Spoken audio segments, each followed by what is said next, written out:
Jerry almost drives over the curb when he spots the new store. Night market? Since when? It wasn't here last week, I say. The strip mall looks half dead. Nail salon closed, tax office dark. Empty space with a paper sign that reads open late. Aaron leans forward from the back seat. We're already late for the party. Can we just pick something fast? Jerry grins. Come on, we need costumes. Problem solved. We pile out of the car. The air smells like rain and asphalt. The store's banner flaps above the door. Try before you buy. Inside, the bell makes a deep, strange tone. The place is packed. Rows of costumes, masks, props, and fog machines hissing quietly. The air smells of dust and plastic. A clerk stands behind the counter, thin, quiet, face hard to read. He taps a brass bell. Try before you buy, he says, and walks through a beaded curtain in the back. Creepy, but cool, Jerry mutters. We spread out. Aaron heads straight for the far aisles while Jerry picks up some rubber swords. I drift between them, checking out fake blood and zombie makeup. Hey, this section's different. The sign above her reads, Aisle 5, Authentic. The floor is carpeted, the lighting softer. Costumes here look older, stitched by hand, not made of cheap polyester. Erin runs her hands along a cream-colored clown suit. It looks antique. The fabric is heavy, the diamonds faded. Tin buttons glint under the lights. This one's cool.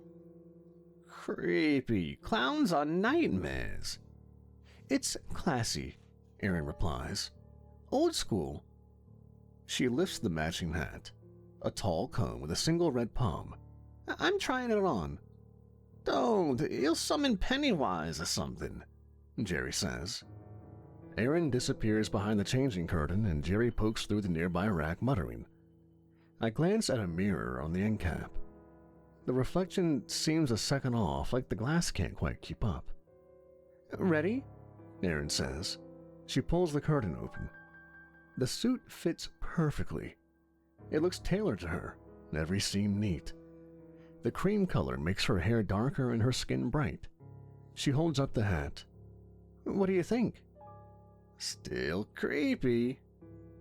Try before you buy, Erin mocks and puts the hat on. The store seems to go quiet. The hum of lights drop lower. Erin frowns. Did the lights flicker? I look up. They seem normal. She looks past me down the aisle. Her expression changes. Okay, not funny. What? There's a guy standing there. We both turn and the aisle's empty. He's tall, trench coat, wet at the bottom. Jerry squints. Is seeing reflections or decorations or something? I'm not. She grips the hat. He's staring right at me. The brass bell rings at the counter. None of us are near it. Erin jumps. There! He moved. I look again, still nothing. But the aisle feels longer, the air colder. The mirror at the end has fogged slightly. My reflection looks a second behind. You okay? Yeah, just felt weird. She reaches up to take the hat off and freezes. It's stuck. What do you mean? The fabric's caught in my hair or something. She pulls again and winces. Ow, no, it's actually stuck. Let me see, I say. I grab the edge of the hat. The fabric's warm, almost damp. It doesn't move. It feels like it's glued. Maybe it's static, Jerry says. He tries to joke, but his voice is thin. You charge for alterations? The bell rings again, once long and heavy. Erin flinches. He's closer. There's no one there. She takes a shaky breath. I swear, he's standing at the end of the aisle. Jerry looks uneasy now. Let's just go. We start toward the front. The store feels off, like the layout's changed. The counter seems farther away. The mirrors along the walls catch us in odd angles. My stomach twists. Aaron stumbles. He's behind me. I glance back.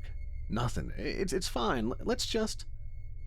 A low scraping sound drags along the floor like someone pulling a wet coat. The bell rings again. I don't even see the counter anymore. The aisles seem to stretch. Aaron grabs my arm, trembling. Please, don't let it touch me. Jerry grabs her other arm. We're leaving. The exit's gone. The front of the store is just more aisles, endless rows of costumes. The fluorescent lights buzz louder like angry bees. It's right there. I look where she's pointing, but we don't see anything. But the fog from the machines thickens near the floor, moving like it's alive. My chest feels tight. Back. Maybe we'll find a back exit through the storage room or something. We turn. The employees-only door stands half open. Aaron sprints toward it, nearly tripping on the rug. We push through into the cold, dim back room, concrete floor, stacks of boxes, a single red exit sign glowing. Aaron presses her back to the wall, shaken. It's still here. The lights flicker once. I glance at the door. The shadows shift underneath it, like feet moving on the other side. Jerry's voice cracks. Maybe it's just a customer. No one followed us in, and this place was empty, I say. The bell rings again. Erin closes her eyes. It's closer. And I realize the sound isn't coming from the front anymore. It's coming from inside the stockroom. The bell's tone hangs in the room. Erin keeps her hands close to the hat. It's in here. I can feel it. Maybe it's a sensor or some haunted house gimmick. I peek through the glass in the door. The store looks normal, but the light is flatter and dull. Let's go. We step back into the aisles. I don't like this. Erin glances over her shoulder. He's still here. She points down aisle 5. End of the aisle, trench coat, wet. I see nothing, but the air feels different. Erin's grip tightens around my arm. He moved. It's nerves, Erin. Don't say that. He's watching me. The mirrors shimmer. In one, Erin's reflection turns its head toward the aisle behind us, even though she's looking forward. I don't tell her. Take off the hat, now. She tries. It's stuck. I grab the brim. The fabric's warm, pulsing faintly. I pull harder, but it doesn't budge. Jerry leans closer. What was that? It moved. Erin's voice is small. It's whispering my name. In your head? Yes, it sounds like you. We gotta get out of here. We head toward the front, but the counter looks further away. Every step makes it stretch. Do they rearrange this place? The bell rings again. The note seems even closer now. Erin jerks her head. He's between us and the door. Okay, back to the stockroom again. We turn, but the employee door opens to another aisle lined with capes and masks. Jerry freezes. We're lost in a damn circle. Keep moving. We'll find something else. The lights dim slightly. The mirrors along the wall stutter. Erin presses her hands to her face. It's breathing on me. We pass a display of mannequins dressed as vampires. In the corner of my eye, one's head turns. When I look again, it hasn't moved. This place is freaking me out, man. Don't talk. It's listening. What? It said my name again? The scraping starts, slow and heavy, like a coat dragging on the floor. Back, now. We hurry through another aisle. The exit should be near, but it isn't. Every sign says aisle 5. It's a looping, man. This place has turned into some kind of devil's labyrinth. It's closer. The next hallway has a door with a red exit sign. Jerry pushes, but it doesn't open. I throw my shoulder into it, and something soft presses back from the other side. It's blocked. The scraping sound moves down the hall toward us, slow and steady. Erin hits the door with both fists. Please, somebody open the door. Nothing. The sound stops right behind us. The lights flicker once, twice. We run back the way we came. The hallway feels longer this time, though. The bell rings again, far away but then near. We break through the employee door into the stockroom again, and the cold hits immediately. The red exit sign hums overhead. Crowbar or something. We gotta find something. Something bumps the door we came through, a soft thud and then another. Someone there? Erin shakes her head, eyes wide. No. The handle turns slightly and stops. Then the dragging starts again, this time behind the walls. All right, what now, guys? Find another way, or someone who works here. We open the door again and face another aisle instead of the sales floor. I feel my stomach drop. This place keeps changing, Jerry says. It doesn't want us out. The fog from the floor machines thickens, coiling around our feet. Erin flinches. It's standing next to me. Keep walking. We move through the aisles. I look at Erin's hair. A red ring is starting to form around the hat. Blood is starting to drip. Jerry looks to her. Oh my goodness, Erin, it's fusing to you. The hat looks as if it's been stitched into her scalp. The stitches look deep, threads fading from black to the same color as her skin. I look at the costume's collar. A small tag hangs loose, yellowed and frayed. The writing is faded but still readable. Once worn, a great sacrifice must be made to remove it. What the hell does that mean? Jerry asks. It's not just stuck, Erin. The hat. It's a part of you now. I think it's the connection. The moment you put that hat on is when you started seeing the man. A connection? What? To whatever runs this place. That's how that thing found you.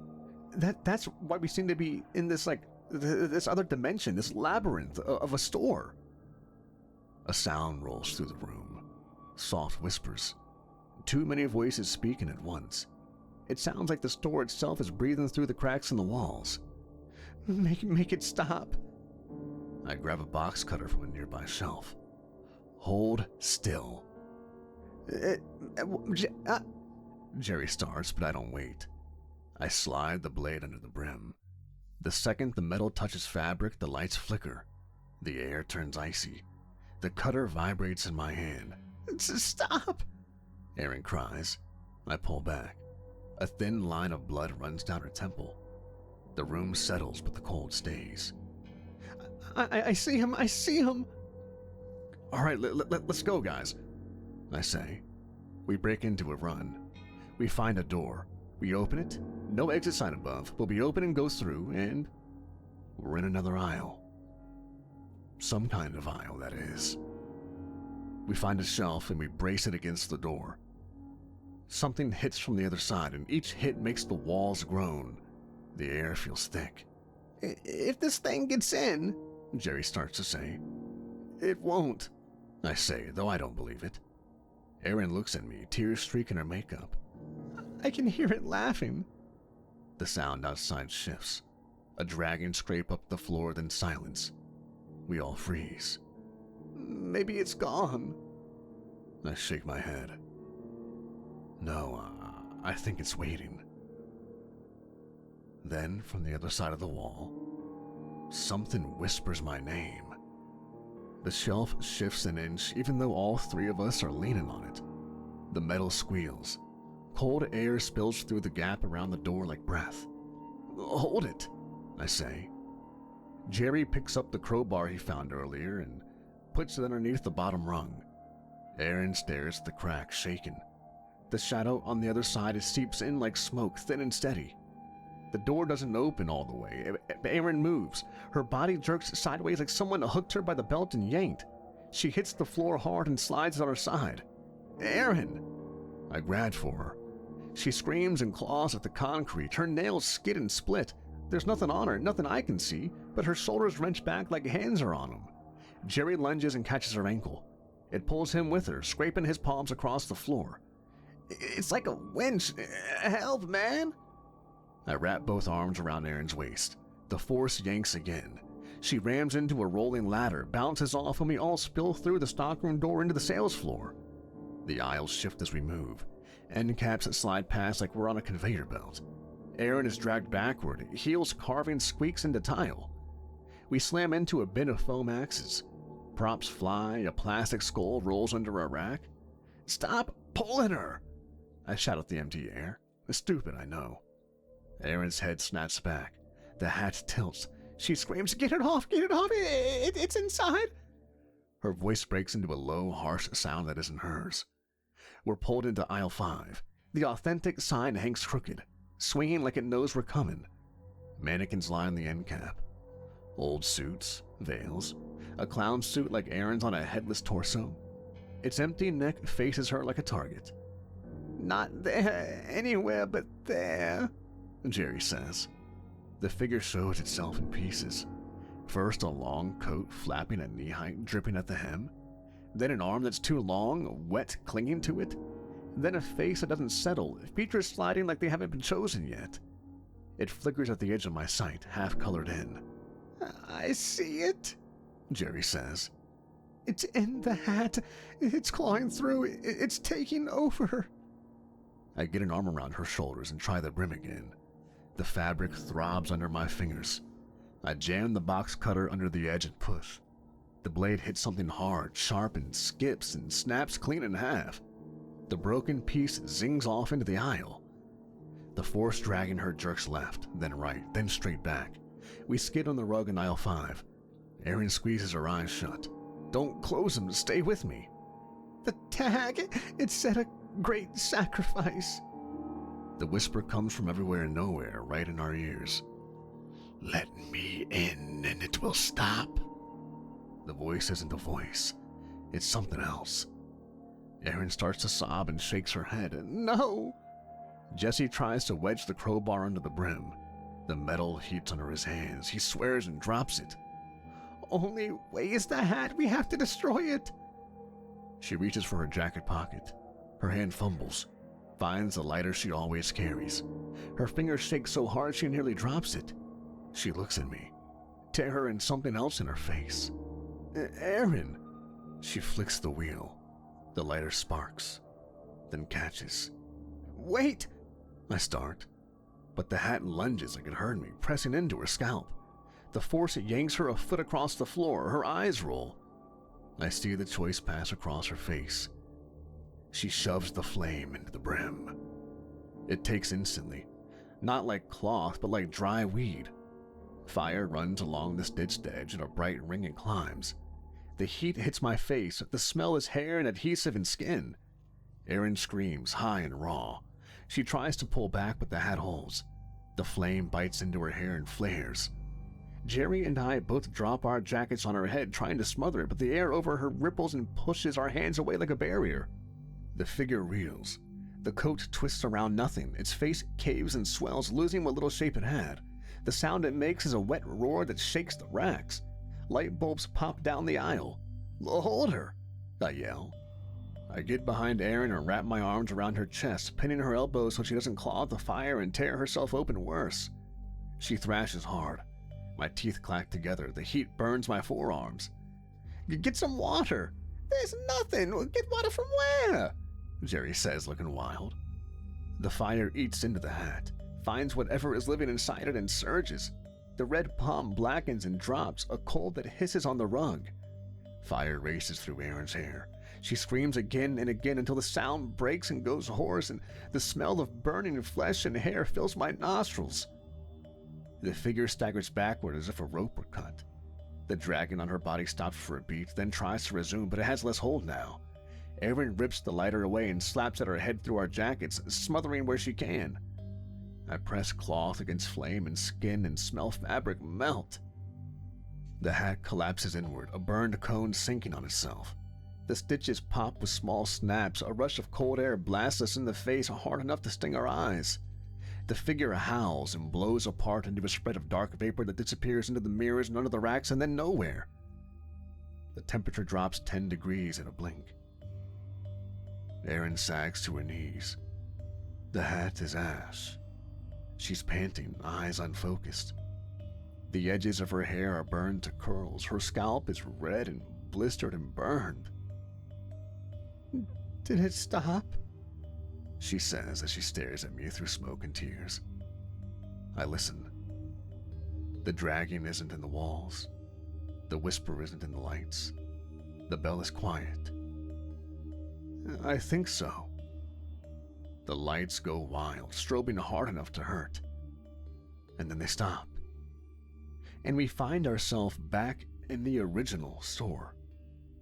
No longer a labyrinth of unknown tunnels constantly twisting and turning and going back in on itself, aisle after aisle, stockroom after stockroom. "Help me up," Erin says. The fire alarm goes off. The sprinklers go. Erin feels a moment of reprieve from the pain on her head. We both lift her carefully. She sways but doesn't fall. The aisle looks normal again. The authentic sign hangs straight. The employee of the store walks out of the back room. "What the hell is going on, y'all?" "Call 911, I yell. After a while, they get there. We walk out to the parking lot. The night air hits cold and sharp. Police cars, an ambulance, a fire truck, they all block the strip mall entrance. Their lights paint the wet pavement red and blue. I watch them load Erin into the ambulance. She catches my eye once and manages a weak nod. Then the doors close. Boy, do we have some explaining to do. Hours later, after statements and too many questions I can't answer, I drive home. The smell of smoke clings to everything. That and the smell of burnt flesh. My clothes, my hands, my hair. My arm stings where the heat got me. When I pass the strip mall again, the night market's windows are papered over. The sign outside says "for lease." The parking lot is empty, no lights inside, no sound. It looks like it was never open. Another week goes by and I still see flashes of it. Mirrors flickering in my peripheral vision. Aisles that feel too long in grocery stores. I tell myself it's shock that I don't believe it. Driving home one night, I stop for gas in another part of town. There's a new strip mall across the street. A banner hangs over a dark storefront, red letters catching the headlights. Night Market. Try before you buy. The lights inside are off. But there's movement. Shapes being set up, racks being filled. Someone adjusting displays. I lean on the steering wheel, staring. But before I pull all the way off, I swear I could have seen a man in a long trench coat staring at me. Some stores close when you're done. Night Market closes when it's fed.